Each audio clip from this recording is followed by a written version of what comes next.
the point. We are here in December 1st, the season of Christ Mass, క్రీస్తు ఆరాధనకి సాదృశ్యంగా ప్రతి విశ్వాసి ప్రతిరోజు క్రీస్తును ఆరాధిస్తూ వస్తాడు. కానీ కనీసము సంవత్సరానికి ఒక్కసారి 12 నెలల్లో ఒక నెల ప్రపంచమంతా అంగీకరిస్తుంది యేసు ప్రభు దేవుడు. ఆ దేవుడు నరరూపధారిగా వచ్చాడని, ఆ దేవుడు నరరూపధారిగా వచ్చాడని ప్రతి ఒక్కరు కలిసి ఆనందిస్తున్నారు. Why don't you want celebrate? ఎందుకంటే చాలామంది వాదిస్తారు, క్రిస్మస్ పేగన్ ఫెస్టివల్ కదా, డిసెంబర్ 25న యేసు ప్రభు పుట్టలేదు కదా. ఇక్కడ ఎవరు యేసు ప్రభు 25వ తారీఖున పుట్టాడని వాదిస్తున్నామా? యేసు ప్రభు ఎప్పుడు పుట్టాడో నీకు తెలుసా? నాకు తెలియదు.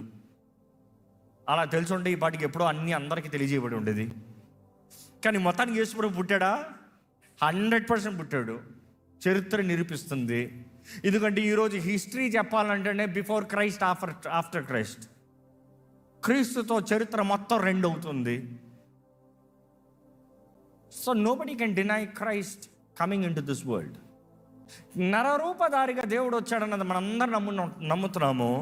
కానీ ఒకటి జ్ఞాపకం చేసుకోండి, 11 నెలల్లో నీకు సువార్తగా ప్రకటిస్తానికి అంత స్వతంత్రత ఉండడు. ఆ 1 నెల మాత్రం కావాల్సినంత స్వతంత్రత. ఈ మాట చెప్తున్నాను. ఈ మాట చెప్పి ముగించనే 25వ తారీఖున యేసు ప్రభు పుట్టలేదు, ఇది అన్ని ఆచారాలు క్రైస్తవులు పాటిస్తున్నారని వాదిస్తున్న వారు చాలామంది ఉన్నారు. నేను కూడా ఒకప్పుడు వాదించాను. I will confess. నేను నా యవన కాలంలో ఉన్నప్పుడు వాదించాను, క్రిస్మస్ అంతా పిచ్చోలు చేసుకునేది. No, that's a pagan festival. అది నిమ్రోదు పుట్టినరోజు. అవును, నిమ్రోదు పుట్టినరోజు. ఎవరు నిమ్రోదు? మన బైబిల్లో నిమ్రోదును ఒక వ్యక్తి ఉన్నాడు, తెలుసా? తెలీజా? సరే, ఆ సబ్జెక్ట్లని తర్వాత ధ్యానిద్దాంలే. కానీ ఒక హంటర్, మైటీ హంటర్ ఉన్నాడు. ఆయన గొప్ప చక్రవర్తి అయ్యాడు. ఆయన after the flood of Noah, he was the leader, he was a powerful man. ఆ వ్యక్తే కట్టించాడు the tower of Babel, blah tower, గందరగోళమైన స్థలం.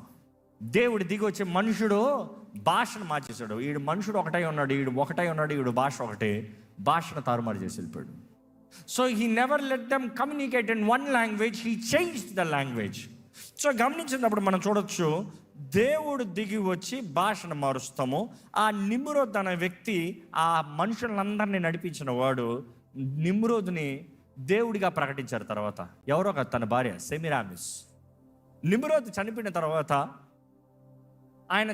తర్వాత, తన భార్య మరలా గర్భం ధరించింది. ఇవన్నీ మాకు ఎందుకంటారా? You have to know the reality. Why do we celebrate, what is what, కొంచెం అండర్స్టాండింగ్, జనరల్ నాలెడ్జ్. తన భార్య గర్భవతి అయింది. కొంతమంది థియాలజియన్స్ అంటారు తన అక్రమ సంబంధం ద్వారా గర్భవతి అయింది. కానీ దాన్ని కప్పుకుంటానికి తను ఎలా చెప్పుకుందంటే, నేను మరలా గర్భం ధరించాను, చనిపోయిన నిమ్రోదు మరలా ఇన్కార్నేషన్గా నా కడుపులోకి వచ్చాడు, నిమ్రోదు నాకు గర్భఫలాన్ని ఇచ్చాడు, లేకపోతే నిమ్రోదే నా గర్భంలోకి వచ్చాడు. You see, devil is always trying to create a shadow of what God is trying to do. అది జ్ఞాపకం చేసుకోండి. మనం చూసినప్పుడు గమనించవచ్చు.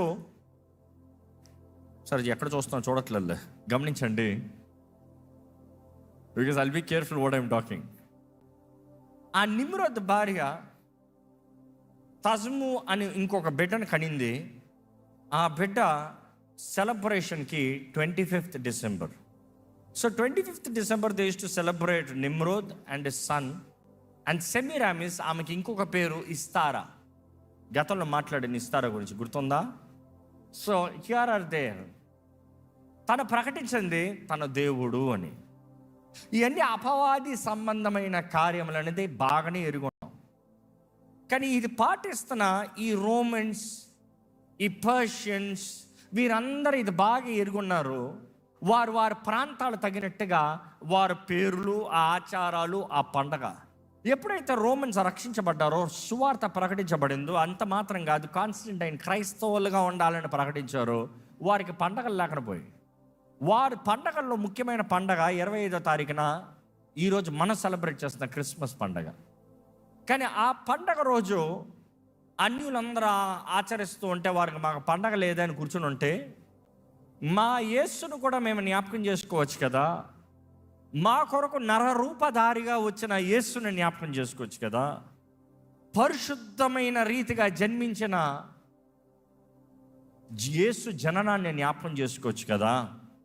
Why don't we celebrate the same day remembering Jesus Christ but not Nimrod అని 25th క్రిస్మస్న క్రీస్తు ఆరాధన, క్రీస్తు జననాన్ని జ్ఞాపకం చేసుకుంటూ మార్క్ చేశారు. సో అప్పుడు నుండి క్రీస్తు ఆరాధనని జరిగిస్తూ ప్రపంచమంతా జరిగిస్తూ వస్తున్నారు. అఫ్కోర్స్ ఎందరికో ఆ రోమన్స్కి వారికి అన్ని ఆచారాల నుండి వచ్చిన ఆ అలవాట్లతో పాటు they were doing many other things. ఈసారి మా సహోదరులు క్రిస్మస్ ట్రీ వేద్దామా అంటే నేను అన్నాను, కాదయ్యా, లెట్స్ డూ సంథింగ్ డిఫరెంట్. ఒక మొద్దుని తీసుకొచ్చి సిలువలా సిద్ధపరిచి, ఆల్రెడీ ఈ వారంగా ఉండాలన్నాను, మా ఊరికి కొంచెం అవ్వలేదు మిగతా పనుల్లో పడి, but probably tonight or tomorrow అయిపోతుంది. ఒక ముద్దుకి మొత్తం ఆ రీతిని చుట్టి దాన్ని మొత్తం లైట్లు పెట్టు. మనం ట్రీని పూజిస్తలే, ఏ స్తంభాన్ని ఏ విగ్రహాన్ని మనం పూజించాం, కానీ రీజన్ ఫర్ ద సీజన్ అని బోర్డు పెట్టు. Reason for the season is Jesus Christ.